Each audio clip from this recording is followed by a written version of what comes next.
When your world feels like it's crashing down. That was cute. Yes, when our world is crashing down, many of us feel that way. How you doing, Chuck? How you holding on?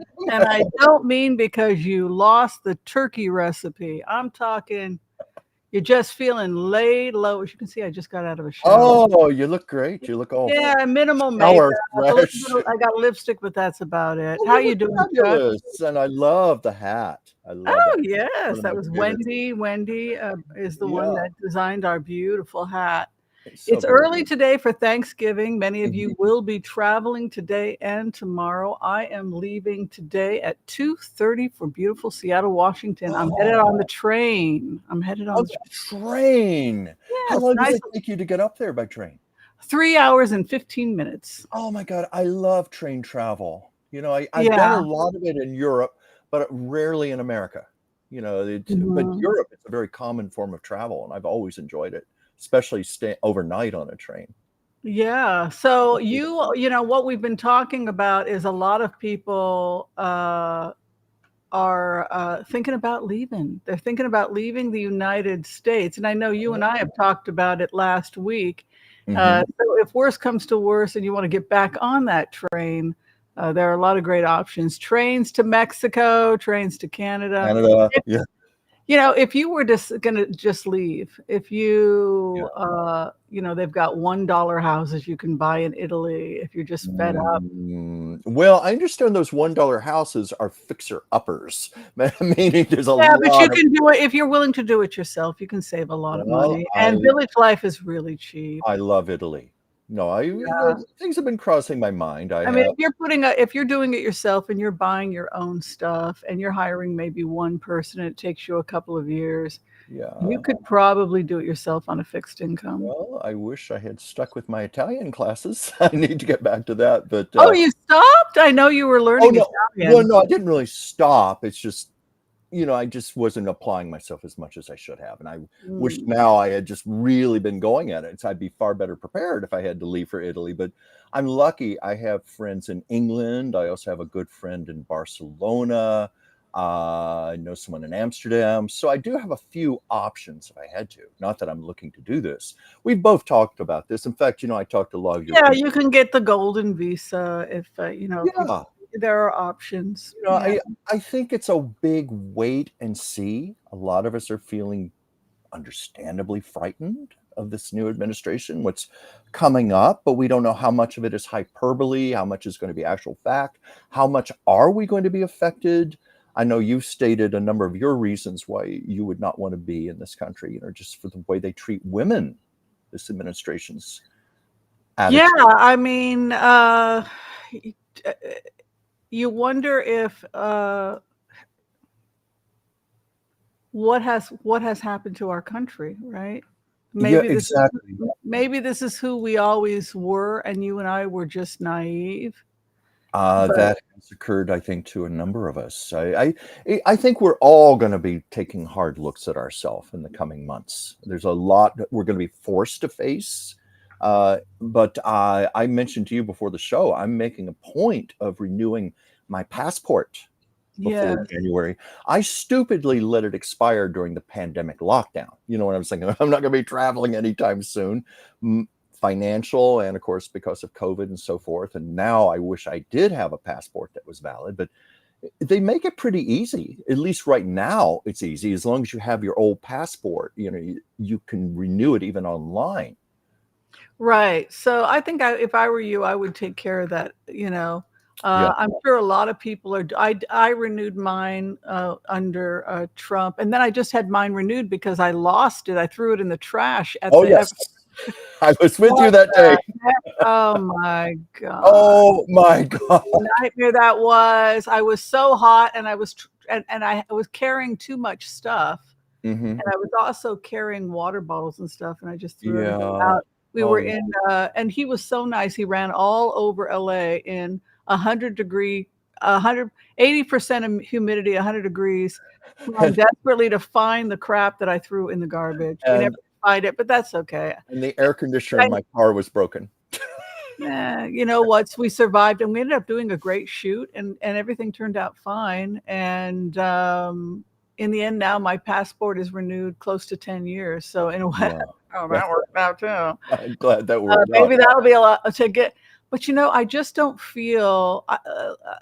What we talked about yesterday. And I guess first off, why don't we go ahead and see who's all here? Has anybody decided to go in on early stream? They're like, these folks are like rubbing their eyes, like coming us. They're asleep. That's the problem, Chuck. They're too early. This is only noon. I don't know how many. Well, right now we have Diana. Hi, Diana T. Hello. And we have Debbie, and Sugar Baby's mama. I love that name. Hi. Those are who we have with us right now, and but I'm sure more people will be joining. And like what I do on Mondays, that little itty bitty live stream, I find I get a lot more people after it's in the archives. A lot of people join in and watch later than live. Yes, absolutely. But I'm sure we'll get more people as we go along. Yeah. So this is a fun little gathering for us. because I hope it's okay to say this. Initially you were going to cancel the show today because of your trip, and yesterday I was doing my live stream. You joined aboard, and I just said, Whimsy, I wish we were doing our show today. I'm going to miss this, and you decided let's go ahead and do it. Just go on early today. It just wouldn't be a complete Tuesday without you, Whimsy, and all the wonderful people out there. Yeah, well, first things up, first in terms of announcements, if everybody could like, share, and subscribe the stream, it's a great way for us to build our community. Our goal is to get to 100,000 by the end of the year. That is what I told Debbie Brady, creative director. I said, I let's get to 100K, and she said, okay. Okay, sounds good. Let's do it. Okay, so the next thing I wanted to announce is that I have your copy is coming in the mail. Okay. And we're going to this month. Our book of the month is Rolodex by Richmond Burton. Rolodex by Richmond Burton. Okay, so there's a reason why I picked this for the holidays. We're going to be reading this up until New Year's. Mm-hmm. Figure this out. Rolodex takes place over a 2-week period in Soho, New York City, in November of 1990.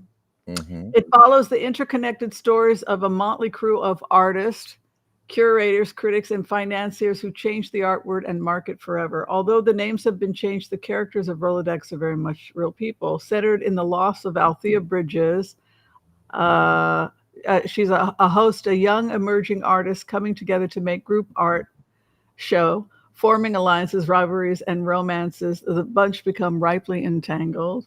The self-appointed king of the art world, God, motions to opt out the artist from the beloved but out of business Althea. Panicked, she calls on close friend John McBain, who has recently begun raking in obscene amounts of money by profiting from impending. Anyway, it's very, very funny. Basically, it's about family, community, and it's a holiday read. Yeah.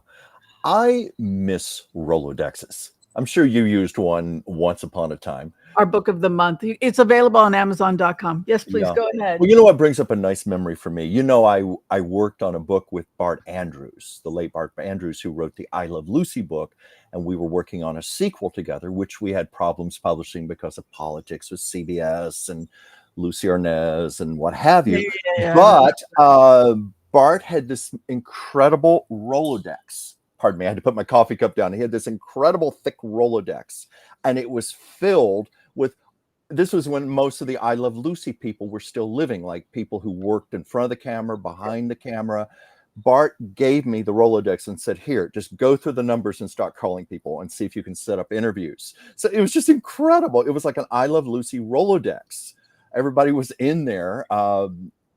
Like Bill Asher, the director of the show, he was still around. Dan Kahn, the editor, Lois Jensen, the costume designer, even the woman, Teresa Torelli, who was, remember the Grape Vat?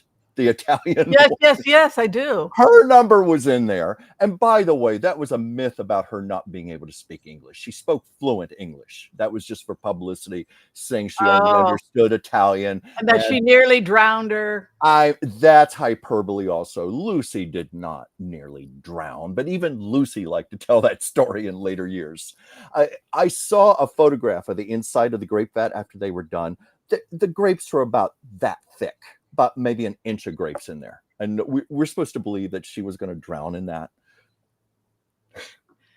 Yeah, well, Yeah. So off to the news. Yes. So latest out of Israel and the Middle East, it looks like we are potentially seeing a ceasefire.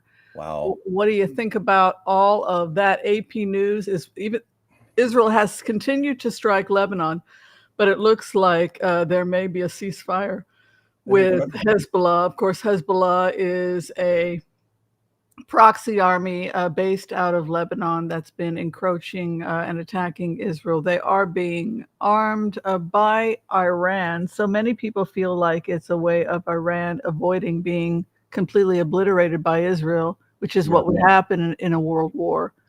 Any opinions about this? Well, I don't know. because this was a show we did not prepare for today. I did not look at the news today or anything. So I really I have not heard too much about this, but my immediate thought when I did was maybe they're hurrying before Trump is president, before the new administration comes in. Do you think there's any basis behind that? No, well, I think that Iran is terrified of Trump and this administration Yeah. because they're much more aggressive than the previous administration. That's actually true. That's what I was thinking. That was the first thing that occurred to me. This morning I don't want to get off track. I was getting ready for a dinner I'm going to give later tonight. I was in the kitchen and I just saw little pop-up bulletins on my phone, and I did see that about the ceasefire. Yeah, so that's good. Yeah. The other thing that has come up in the news, and a lot of people don't really understand, is this whole idea of imposing tariffs. Oh, yes. Like Trump has continued to threaten tariffs up to 25% tariffs of goods coming in from Mexico. And Canada too. Yeah. Right? So what do you think that's going to do to if a 25% hike on your groceries? Oh my God. Well, the first thought again, as I'm sure most of us thought, that's going to get passed directly to us, the consumers. We're the ones who are going to get hurt in this. And it's so ironic because all these people who voted for Trump, the majority of them said it was because he was going to fix the economy and put more money in their pockets and lower the price of eggs. And it looks like things are going to go through the stratosphere. I heard there are already companies that are raising prices on things in anticipation of tariffs. It's already happening. Yeah, it's disturbing. And you wonder how this is going to play itself out. Other big news has to do with the rolling back of DEI, diversity, equity, and inclusion, including Walmart and other large companies now feel free to be openly racist because they can now have an all-white staff. They can now hire white. If they prefer to hire white over a person of color, they can do that now. Oh yeah, I think that's one of many things we're starting to fear about this new administration. I've already thought about that. All the hatred, all the racism, violence that's going to be justified by people now. This saddens me. Do you think that the average American voter knew that they were getting into this, that this was what they were doing? Apparently not. Apparently not. I mean, it's just been I'm sure it's been alarming to you, to many of us, when we hear when voters were asked, well, what about the January 6th insurrection? What about the 34 felony convictions, things like that? No, I'm just concerned about my pocketbook. I'm concerned about the price of eggs. I'm concerned about having more money in my bank account. And I keep thinking of sheep being led to their own slaughter. Well, this brings up the main conversation that I wanted to have with you today. And I think a lot of people want to have this conversation. What do you think was going on in Jack Smith's head when he decided, you know what? We're not going to charge. Special counsel moves to abandon election interference in classified document cases against Trump. Any opinions about that nightmare? Well, I know for myself, I was heartsick when I heard the news yesterday, and I can only imagine what this man has gone through. How many years has he devoted himself to this and pursued it? And he had a solid case, and it got chipped away by the Supreme Court. He had to come back, revise again. And now the unthinkable has happened. Donald Trump has been reelected. And for me, it's just very hard to see someone just completely get away with everything like this. Time and time again, he's going to get off scot-free, all these atrocities. It sends a message. Crime does pay, apparently. Makes me wonder about karma. What happened here? Why is Trump just getting away with all this? And I can only imagine how devastated and bewildered this man must be. And I also wonder if he was threatened in any way. Don't you think the time of Americans being naive is over? That maybe we were never a republic, maybe we were never a democracy, and the rich were always controlling us, the poor were going to prison, and like the poor January 6 people that just obeyed Trump and they all went to prison and then he walked off scot-free. They're doing his time for him. Oh yeah. Though Trump is, I've heard claims that he's going to pardon many of those people. But they've already been rotting in prison, traumatized, bankrupted without lawyers. Oh yeah. The damage to their lives because they joined this cult. Oh, I know, but some of them, I feel like they got what they deserved. It was heinous what they did. I think a lot of those people were very naive. Weren't they just sucked into this whole thing? Well, that certainly is what it seems like. I know I think you even mentioned that a week ago on one of your shows. It's like a lot of these people have been hypnotized. I mean, we joke about it. I've joked. It's like watching something Rod Serling would have written for the Twilight Zone. It just doesn't make sense. But I mean, it's very hard for me to, go, from my childhood, when I used to see adults do really bad things and get away with it, Right. just really bad things. So that triggers something in me, a little bit of post-traumatic stress. When I see this horrible, horrible man, he's going to get away with it all, getting away with it all. And what message does that send to the people? What message does that send to our children? Do you think that our country has no future? Do you think it's always been this bad? We just woke up and now we're seeing it? I mean, what the hell is going on? It could be a lot that's been under the surface, brewing and festering for a long, long time. And now it's just all coming up where it can't be denied anymore. That's why I do believe in the coming months, we're all going to be forced to face ourselves, face the world we're in, the country we're in.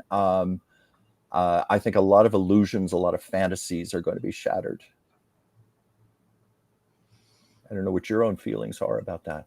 I guess we're going to have to blitz away. I think we've got enough people here. We like to do a chit chat where we talk about the news a little bit while people are finding the streams. And then after people find the streams, we can go ahead and blitz away. I think we have enough people here. I think we do. I think if anybody has any questions, they can go ahead and ask it, and Chuck and I will blitz away for you. We're here early today because I have to take the train. Yeah. Oh, tell me on that midnight train to Seattle. About your Thanksgiving. What are you going to do in Seattle? I'm going to cook a big turkey.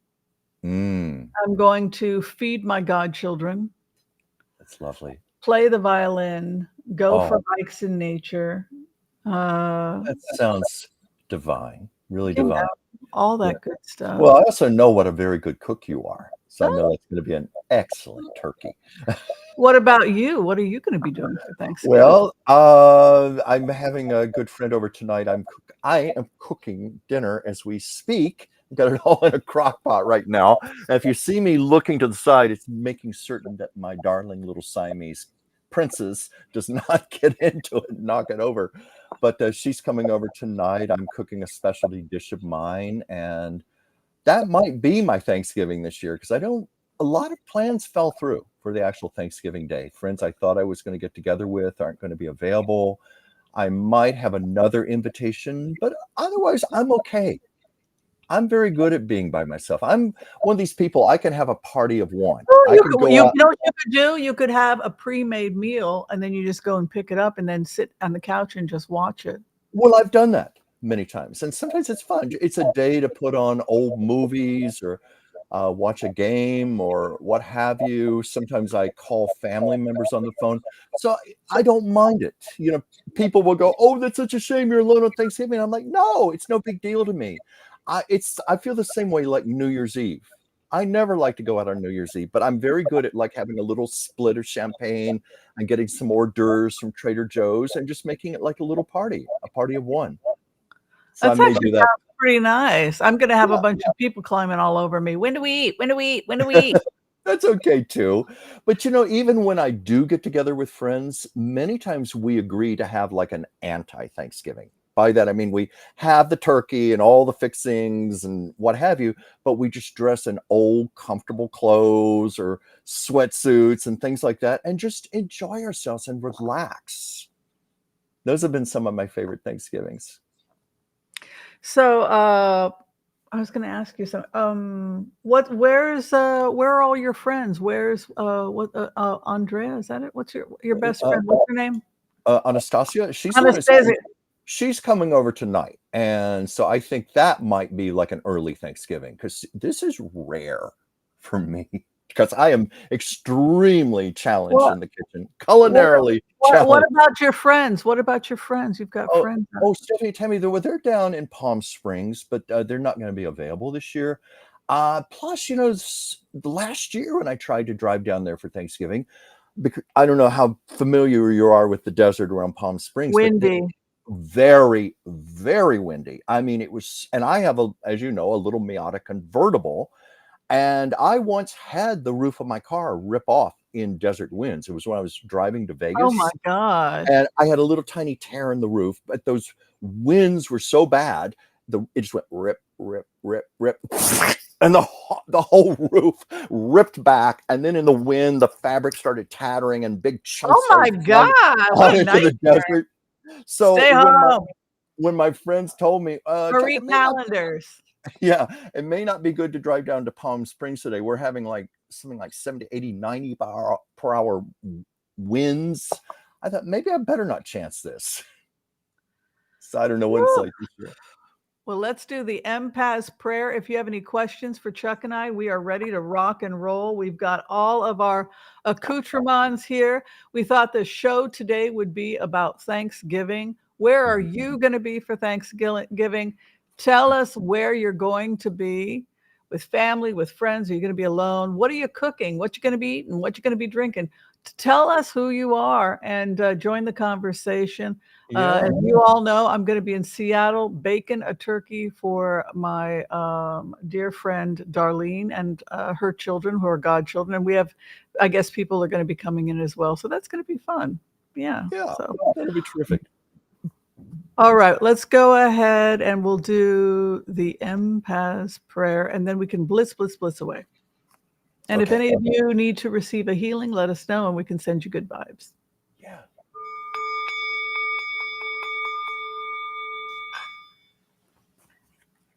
Okay. I want to call on white light protection for myself and this community as we ask permission from Spirit to access the Akashic records. We call on our spirit guides and our good angels to be with us.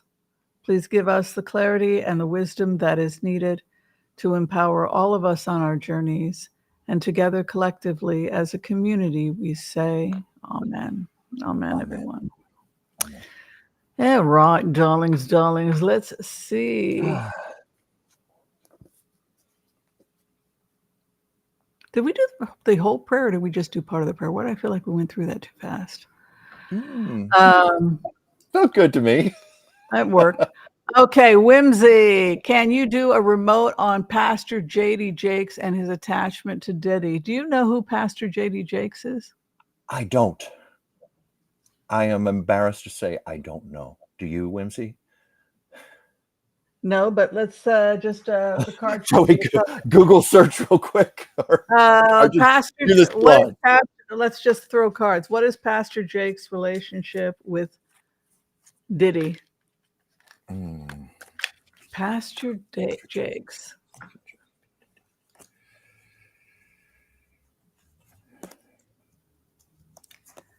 Men are men. It doesn't matter if they're pastors. Oh, yeah. We know that. He had a health incident during the service. He's a bishop. A JD takes Texas megachurch pastor suffers health incident after delivering sermon. Oh, he just had a major health incident. Wow.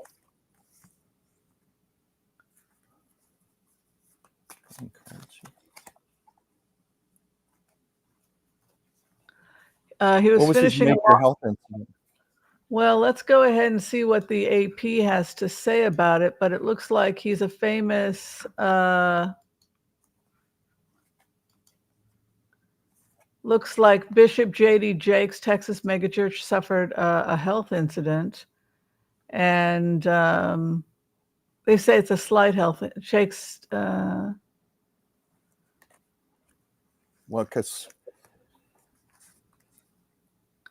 Well, I mean, yeah. I actually pulled out a card and I was reluctant to show it, and I put it back in the deck. I thought, oh no, I'm taking too much of a chance here saying this, but that's why you saw me looking for the card, because I did legitimately pull this. And now keep in mind, this card may not mean literally death card. It may not literally mean death. It could be death of a way of life, a way of thinking, ideology, but I was almost reluctant to pull this card out, but this jumped out of my deck. And that's why you saw me here. Oh, like, what did I do with that card? I thought, so Whimsy, I don't know how you feel about that, but the other thing I got was shadow and self-esteem. Like the shadow over Diddy. This is about his self-worth, his self-esteem, his image. It's at stake here. Maybe the death card was even more around that. Right. But that's what I got, for whatever that means. And maybe you can clarify further with what you have pulled. Well, let's see. Pastor JD's relationship with Diddy. Looks like they went to see each other, or they spoke. The Chariot. There's something about justice. It could be that he sought some advice, or they communicated regarding a legal issue. Yeah. And here again, evidence, and then the courts. It has something, maybe he was seeking his guidance because he's a pastor regarding his legal problems. Possibly. Why was there could have been I don't see, it's not a corruption issue so much as he's fighting against the law. Yeah. I think that's more what I was getting, like death of Diddy's image, his value, his brand, everything is falling apart, self-esteem. I think that was what that was more about, because I don't think it meant a physical death. Well, they say here he had a stroke, it could have been from stress or something like that. It looks like as we get older, stroke becomes a higher risk. Yes. Obesity, aging. I think, didn't we give you a test on this once? So risk factors for a stroke, we look at, blood work, obviously, but aging and being overweight, diabetes, all of these things are risk factors. And it looked like he may have had risk factors regardless. Certainly. So ironic, because you were talking about this last night on your show about Donald Trump, his health issues also. What did you get? I'm just curious about you. When you looked, because a lot of people are commenting on how sick Donald Trump is. Well, I have felt that way about him for a long time. Truthfully, I had bad vibes. That's an understatement. I had bad vibes about Donald Trump. But when during his first administration, toward the end, it was during the pandemic lockdown. So when we were all home instead of at work. And so I was watching his live press conferences, probably for the first time ever, other than watching relays. And he just always looked, you could see the sweat on his forehead. You could see the tension. You could just feel his blood pressure rising, and his temper and his anxiety, and the way he was getting short with people. And I told you, my initial hit was, this is somebody coming off of crystal meth, because I've been around people like that enough. That was the vibe I got. Well, amphetamines in general can cause amphetamines. Yeah, exactly. Can cause a person to be very short-tempered, blood pressure to get very high, all those things, the vicious mood swings. That's what I was sensing then. But I did not think he was healthy. And of course, we've always watched his eating habits. He's famous for his McDonald's and KFC diet. And the reason he gave for why he eats so much McDonald's, because he feels like it's safe, because it won't be poisoned. He feels like he has a better chance of not being poisoned if he just goes into a random McDonald's and gets served. Never mind, the food itself is poison. I get the irony in that.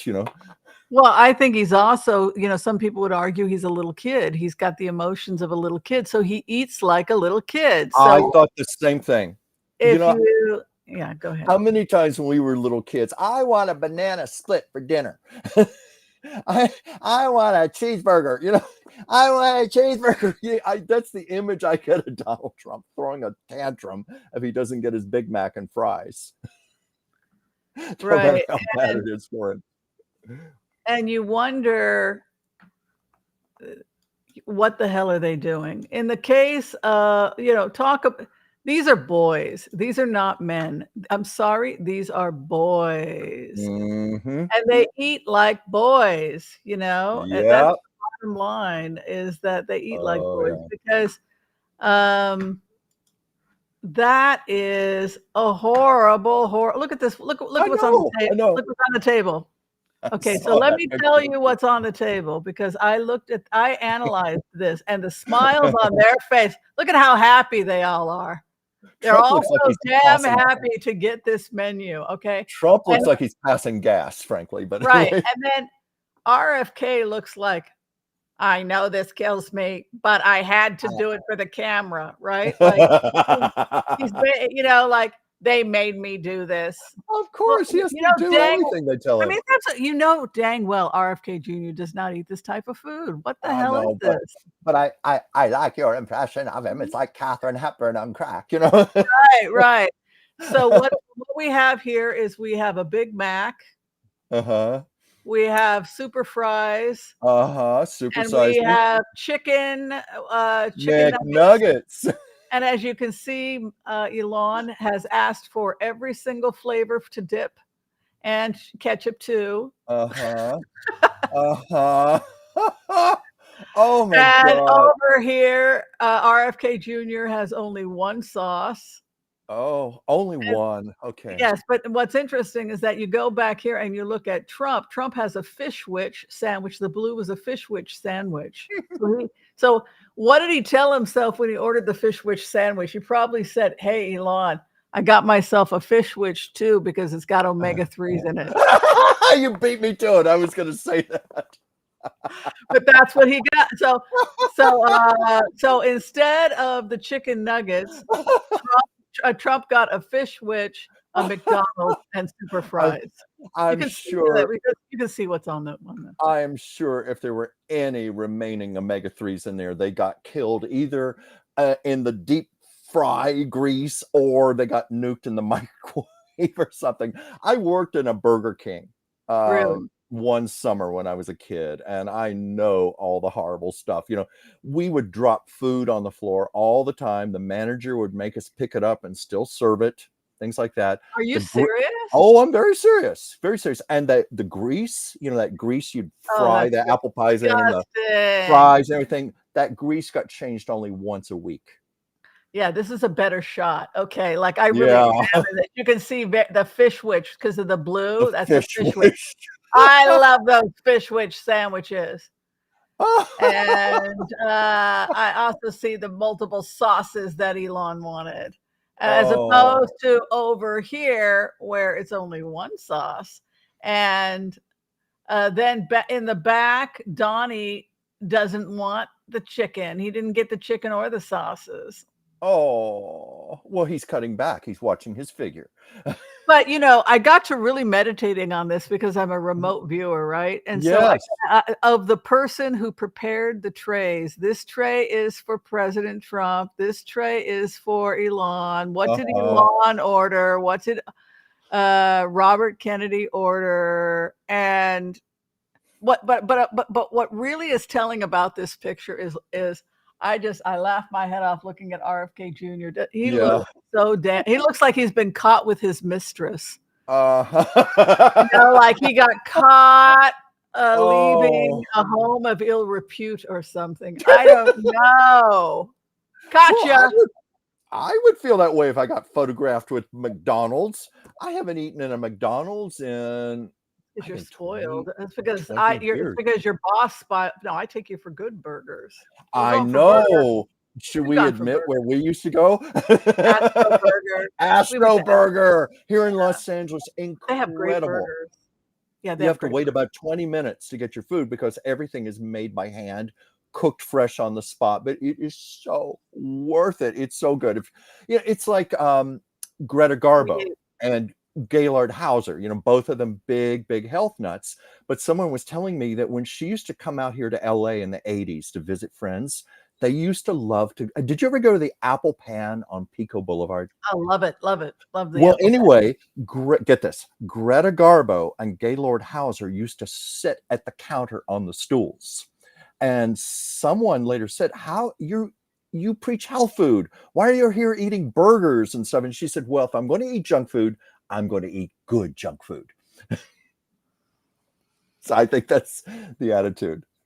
Yeah, exactly. So, Yeah. But you know what did it for me for McDonald's? Did you ever see the documentary Super Size Me? I did see that. Oh, to this day, I could not bear the thought of consuming anything from McDonald's after that stuck so deeply into me at what poison that food is. Almost literal poison. But you know, something I wanted to ask you, do you get, because we know what a whore Donald Trump is, do you think he's being paid by McDonald's? You know, like when he did that thing where he was quote unquote working at McDonald's for the day, and now he's doing spots like this because it's a glorified McDonald's plug. And I'm wondering if he's getting like kickbacks from the company. I don't think legally he can, but there may be some But other way he gets around. No, I think this is really legally, we're this is talking really. Donald Trump, you know. But you can be sure that the McDonald's is all over. I would imagine that Fox News would love the advertising. Probably so. Yeah, no, just wondered if that was a deliberate plug.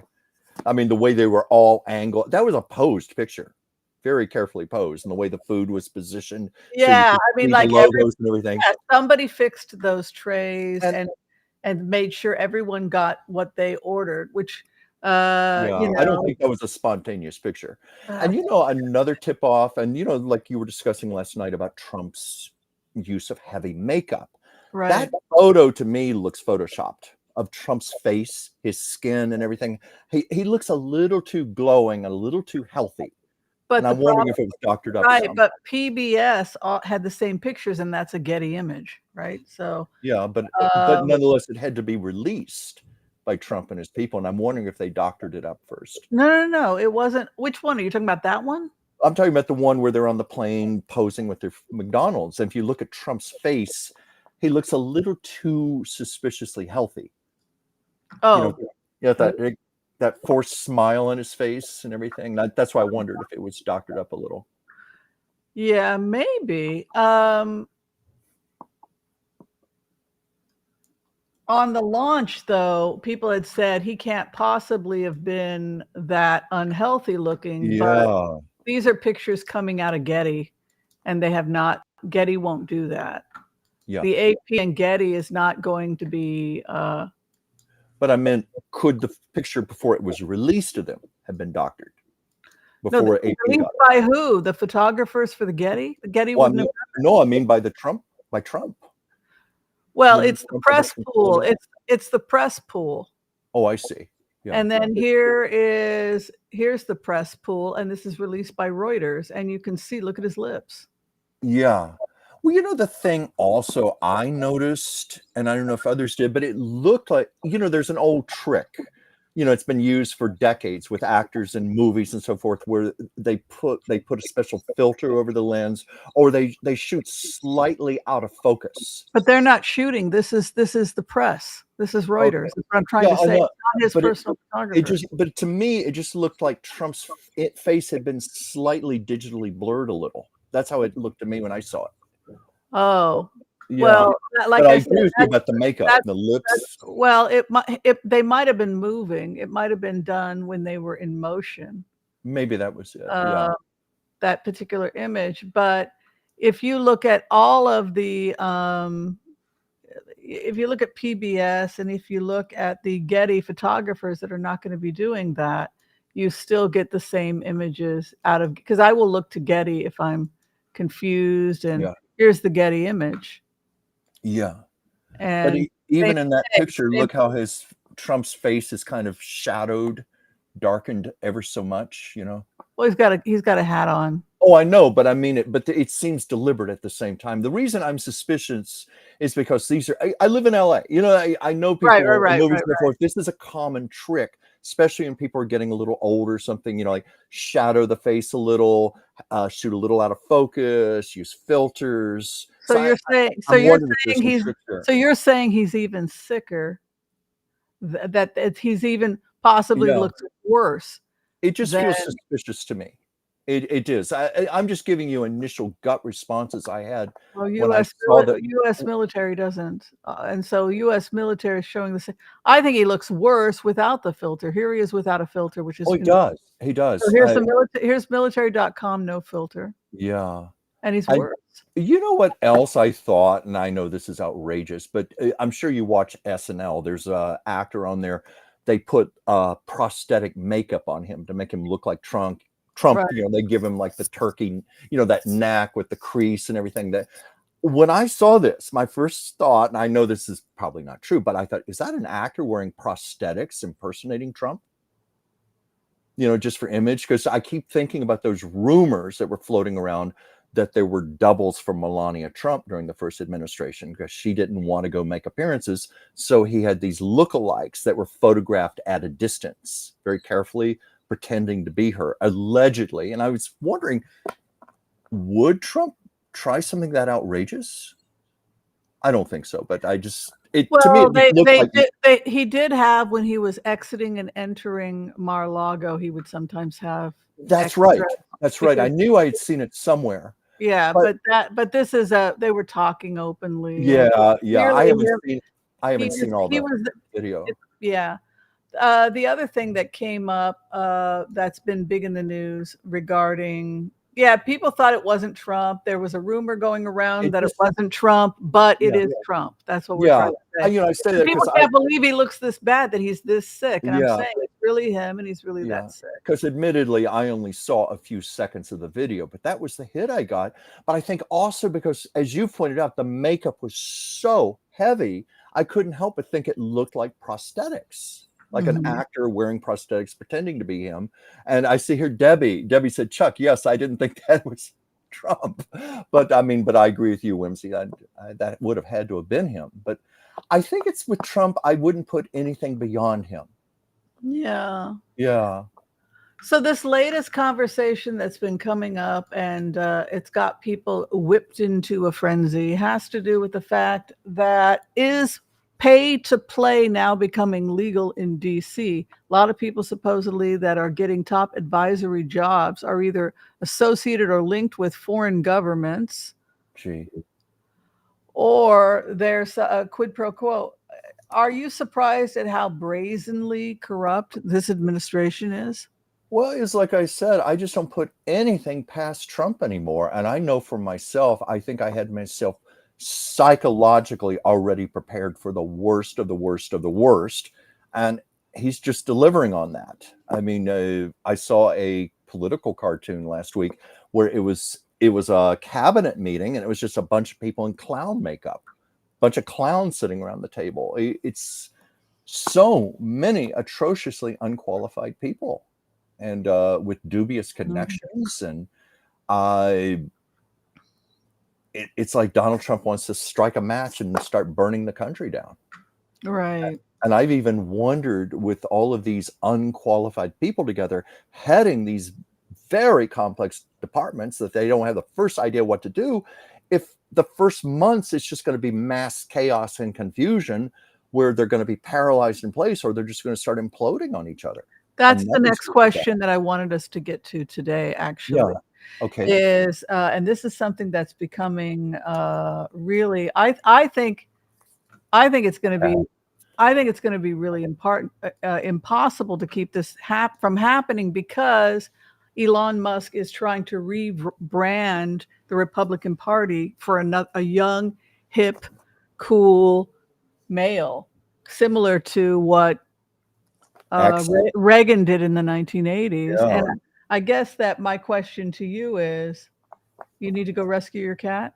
Oh, no, everything's okay. I just heard something fall in the kitchen. I wanted to make sure it wasn't the crock pot.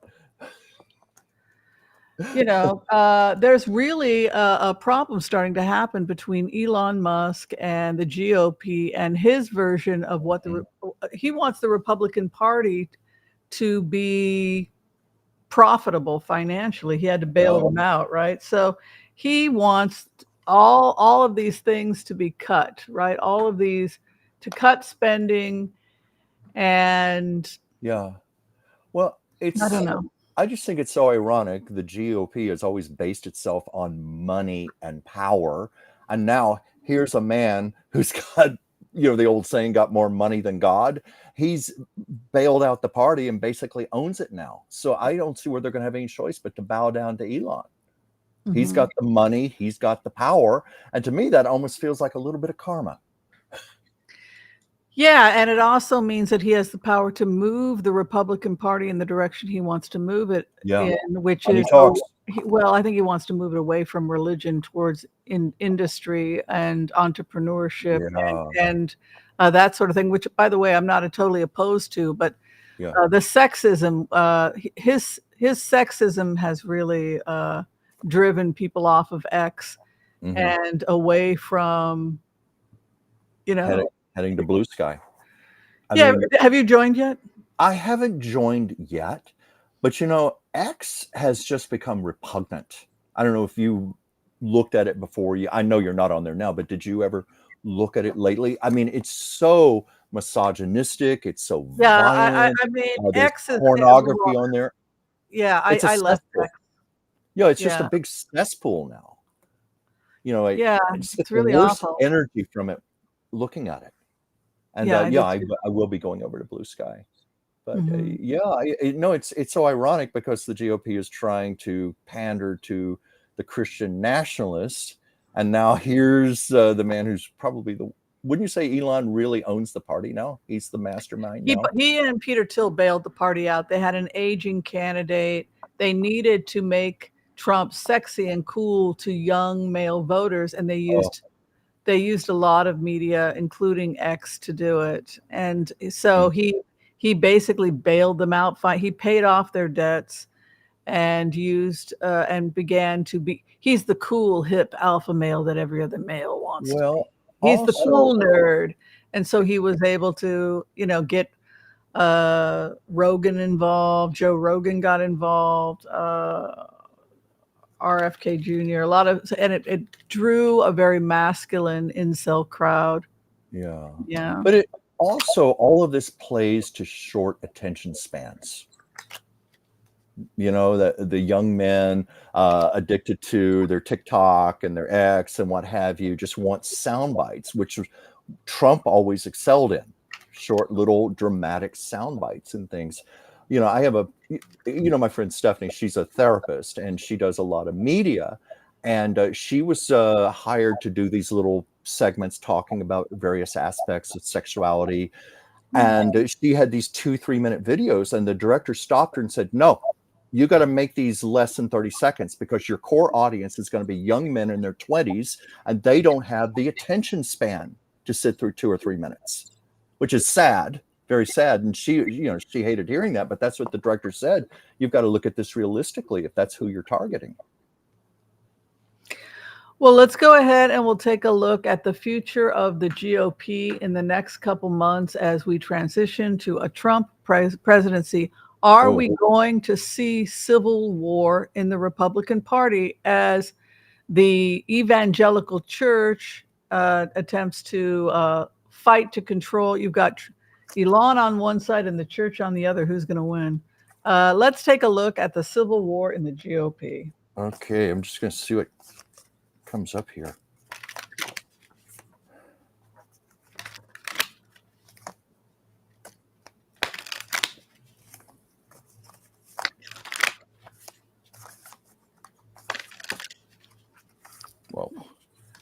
Well, I'm just letting them fall out. What have I got here?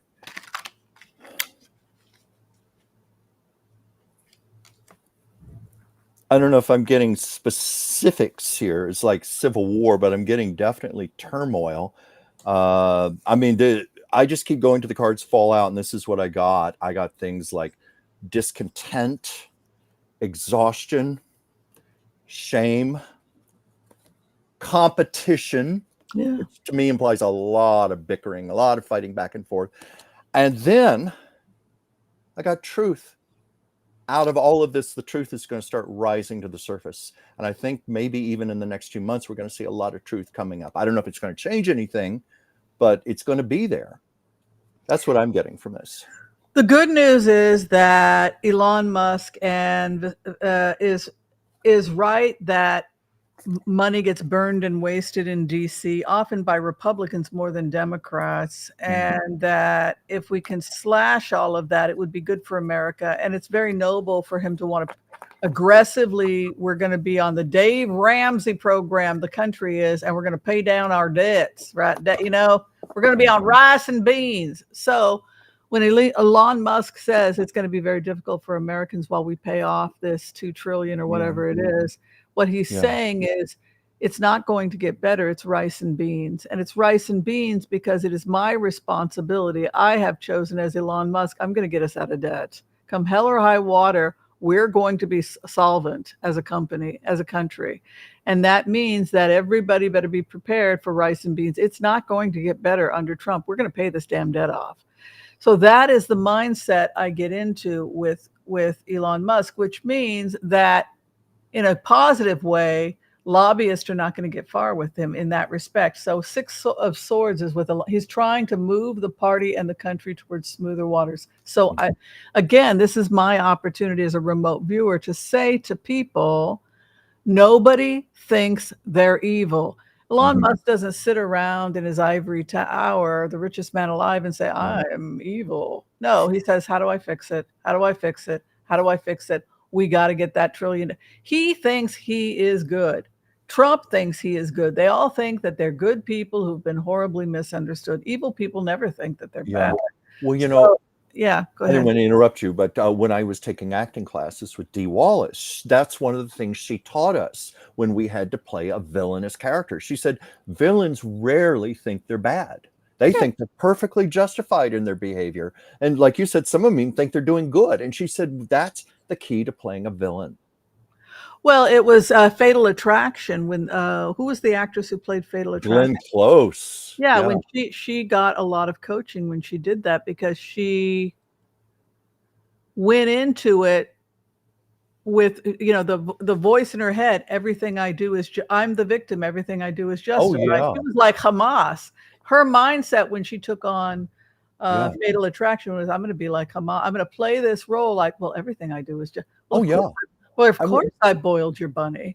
Yeah. Like everything I do is justified. I remember this. It's fascinating, but that's what you see with these people. Like this is a guy who thinks I'm going to pull us out of this national debt. Yeah.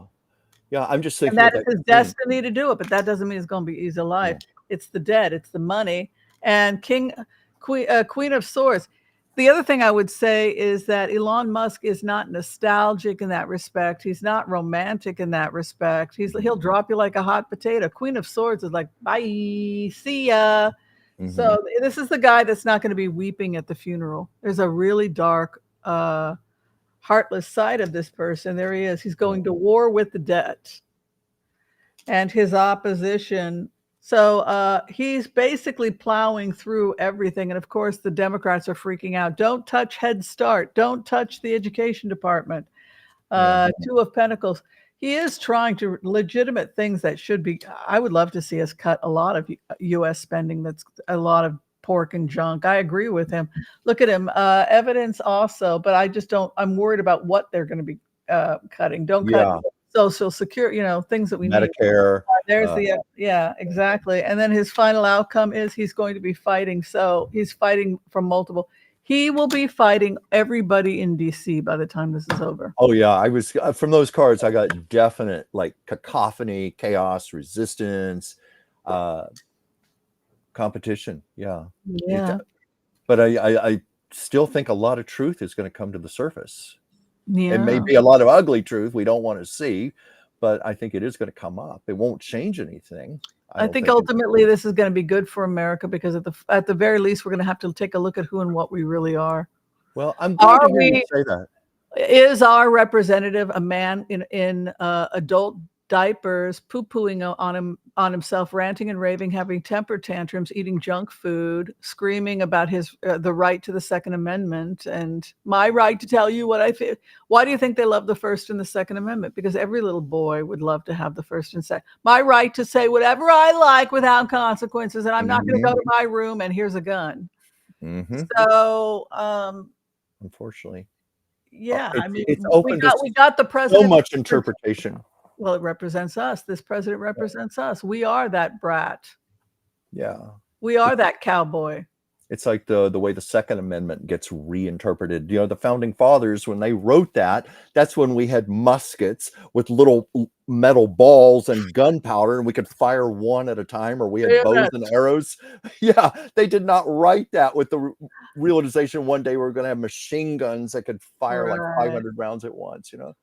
Well, did you have a good time? We're going to have to close. We have to go. We do. I got to get out of here. I got a train to catch. I know, but you know, when you initially wanted to cancel the show today, I said, no, please, let's do a show. So I'm glad we got to go on early today. We came early. We came fun. I love doing this with you, Whimsy. I love all the people out there who join us and the comments. And I've been speaking to a lot of you on the phone, getting to know you, and I like this life.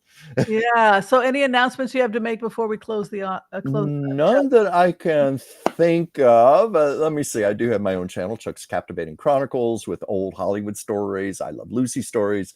I do a live stream chat on Mondays. What if somebody wants to get a tarot card reading with you, or a spiritual consultation? That's what I was going to say next. I don't know if you can see my name at the bottom there, Chuck Dransfield. It's just Dransfield Chuck, one word, at gmail.com. And also, Christmas is coming up. I don't have a lot of time, but I am doing some commissioned portraits for people. Christmas gifts. Keep me in mind if you're interested. I can do something really nice from you. I just work from photographs. Lovely. Woo, very nice. Well, thank you all. Have a happy Thanksgiving. Stay safe, everyone. Happy Thanksgiving. Be kind to all, so that all will be kind to you too. God bless. Peace out. And we'll see you next time. Bye, everyone. Bye, everybody. Happy Thanksgiving. Thanks for joining.